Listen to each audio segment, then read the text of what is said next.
I think I have some really great tips about working from home. And I've been procrastinating putting this video together for the longest time, only because I didn't feel like setting up my camera, didn't feel like doing any makeup, didn't feel like setting up any lights, none of that.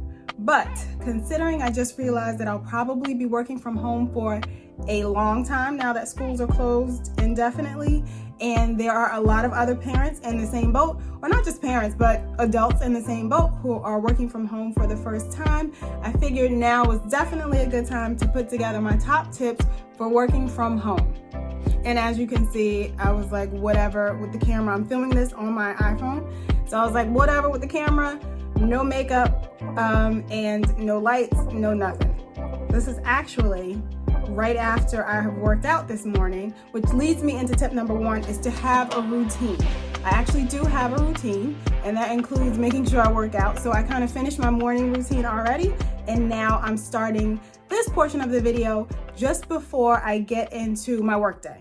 So having a set schedule of the things you would like to accomplish during the day is definitely helpful to keep you on task and on track for completing anything you need to get done and being the most productive possible. I actually do have a routine video that goes into detail all about how to set up a routine, how to build one for yourself, create it, and make it the most functional for you. So please do check that out. It's available on my YouTube channel. I think I'll be posting this video on Instagram as well as my YouTube channel. I'll link it in my bio. So as I said, I completed my morning routine, started that off, I did my workout, and now I'm about to go into my work routine. So I do have certain hours where I like to get work done, and then I might have little intermissions, make sure I schedule in lunch, because that is actually important for me, because sometimes I forget to eat, which is ridiculous. But I do have to schedule in lunches and break. So the next part of my routine is to actually get dressed, and I'm about to go do that now. And you may notice I actually have a guest in my bedroom. He's trying to hide behind the bed over there. My son is here. Like I said, they're they're home now, so he's creeping around and following me everywhere I go. Okay, so that was a perfect segue into my next tip, which is to get dressed. As you see, I am dressed. I am wearing a hat today because it is hair wash day. Actually, it is not hair wash day, so the hat is gonna work. So my second tip is to get dressed. Put on clothes. Get out of the pajamas. And if you like to do what I do, just go into lounge wear, which is really like elevated pajamas, do that. But put on something that is better than pajamas. It kind of makes you feel like you're going to work. It actually makes you feel like you're going to be productive today. So get dressed. And for some people that may mean putting on makeup or doing your hair or just putting on some workout clothes. I don't know. Whatever it means for you, do that. I actually don't put on makeup every day. I probably wear makeup maybe like twice a week, but that's just Kim. That's just how I roll. But whatever makes you feel done or makes you feel complete for the day, do that before you get into your work routine. And my third tip is to have a defined workspace. So today I'm working at my dining room table. I have my laptop here. A couple of laptops here, actually. I have a couple of planners here. I know I'm ridiculous, but I have everything I need, all of my work essentials to get my work completed for the day, or at least start it. I do have a few morning meetings, so this is where I've set up. I've told the kids to go upstairs and do not come down and bother me. They've actually started on their schoolwork for the day as well, and we have our routine going. So having a designated workspace is very important for me. And I do have a few throughout my house. I do have a desk in my bedroom. I do have a desk in my bedroom.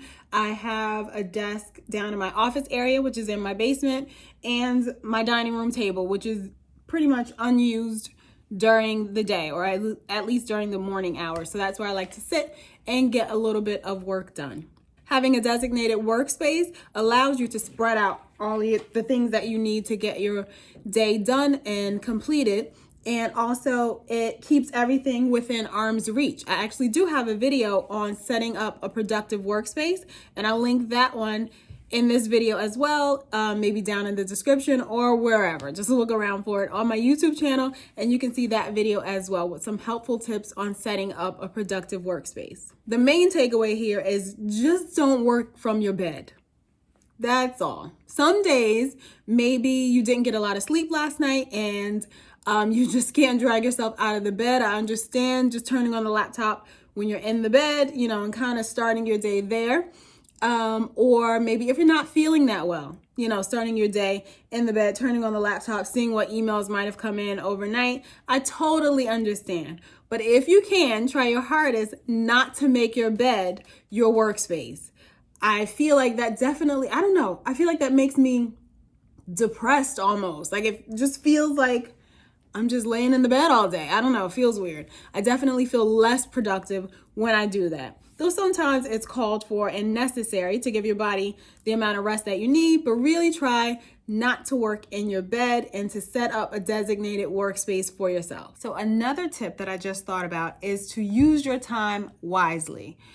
We're in this for the long haul, and I'm talking about this whole COVID coronavirus thing that's going on right now. And though these tips will apply, of course, in the future, you know, for anyone who is forced to work from home or who has the luxury to work from home, it's important to know that, you know, we're setting up all these tips and all these schedules and routines, but it's also important to use your time wisely. So in order to do that, you want to know how long it's going to take you to complete certain tasks that you have to get done throughout your daily routine. For instance, if you know that a large portion of your morning might be responding to emails from yesterday or previous ones you might have missed, then you can set up a block of time allotted so that you can answer those emails and respond quickly and do whatever you need to do for those. If there are reports you need to run, you can allot a block of time for that. If there are meetings, and maybe there are meetings that you can schedule yourself and you know that your brain works best first thing in the morning. I know that's how my brain works, so that's when I like to schedule my meetings if I can manage that. But know how long a meeting might take. And when we start talking about working from home, especially if you're like in a corporate environment where you do need to meet regularly with other people, it's important to use that time wisely. So much meeting time is wasted. It's absolutely wasted because we're covering things that could have been sent in an email. So you want to make sure you're using your time wisely and have a great idea of how long it's going to take you to accomplish certain tasks so that no time is wasted. And this really is key in setting up the routine and the schedule for your day. Oh, and I did want to add, because I mentioned the luxury of working from home, when you don't work from home, the option to work from home sounds really good. It sounds amazing to be able to stay in your pajamas and still do your work and still get paid. But I feel like the transition from working in an office setting is completely different. And it requires a lot of work to get used to being able to work from home. So I've been doing this for quite a few years, I think over 5, I'm not even sure how many. And for the most part, I work from home. There were a couple of days here and there where I would go into the office for meetings and things. But now I'm going to be working from home exclusively for a little bit. So, you know, there was definitely a transition in the beginning for me to get used to, I guess, managing my own time. I went through several phases where I did way too much, you know, in the full 8 hours. And like I said, I didn't stop for breaks. I didn't remember to take lunch. That was really important. I had to focus to be able to take a break. It was really weird. But, and then there were times where I felt like maybe I was slacking a little bit because maybe I took way too many breaks, you know, so there is a fine balance between being productive and being at home. So it is something that is a learned trait, something that we have to learn and have to get used to during this process. And now that I'm working home and my kids are actually here with me, which they are during the summer months, I guess they just don't pay that much attention, but they're like, what are you doing now? Working. What are you doing now? Still working. They're like, oh, you have another meeting? Yep, it's called working. So it's something that we all have to get used to. All right, so another tip that I have is to take breaks. Make sure you take breaks. We're actually out going for a walk right now, so we're taking our break. And it's important to kind of give your brain a rest, and to schedule in some relaxation time throughout your day. So another tip I wanted to say is to make sure you schedule in buffers. If you know a certain task is going to take you a few hours, make sure you add in some extra padding time just in case, I don't know, other things come up. Or just in case you need a breather between tasks. For example, if your meetings are going to take, like, let's say from 9 to 11, you'll schedule that on your calendar, but the meetings really only go from 9 to 10:30, then you have that additional 30 minutes to decompress after your meetings or to do any additional follow-up that needs to be done based on those meetings. So it's important to try to schedule in buffer time here and there. Okay, we're back from our walk, and I thought of 2 extra things. And of course, my dog is about to start barking. Great. Okay, I'm back. My next tip was to have some type of options for your downtime. So whenever you're between meetings, I keep using meetings, but between tasks that you have on your daily routine list, and you don't really have anything else to move on to at the moment, it's always important or helpful to have a list of options you can do in your downtime. Of course, this list can be mental, but having it written on a piece of paper is what I like to do because I like lists. So things included on that list could be follow up on emails from last week, to check in to make sure your HR information is up to date. It could be a list of a lot of different things. It could be maybe to plan out your schedule for the next week or even for the next day.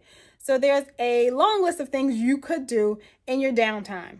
And this is important because it keeps you focused and it also keeps you productive. So you don't fall down the rabbit hole of just scrolling through Instagram if you have 15 minutes. We don't want to waste that 15 minutes. We want to make sure we use it productively. So having a list of downtime options is helpful. And there he goes again. All right, so my next tip is to schedule your home tasks. And what I mean by that, those are the things that you have to do around the house. For instance, my house is a bit of a mess just because I haven't scheduled my home tasks. But the point of this is so that you don't allow those to interfere with your actual workday. It's so easy when you have about 15 minutes between your other work tasks to get started on folding the laundry or to get started on dusting the living room or cleaning the windows. I don't really mean clean the windows, but you know what I mean.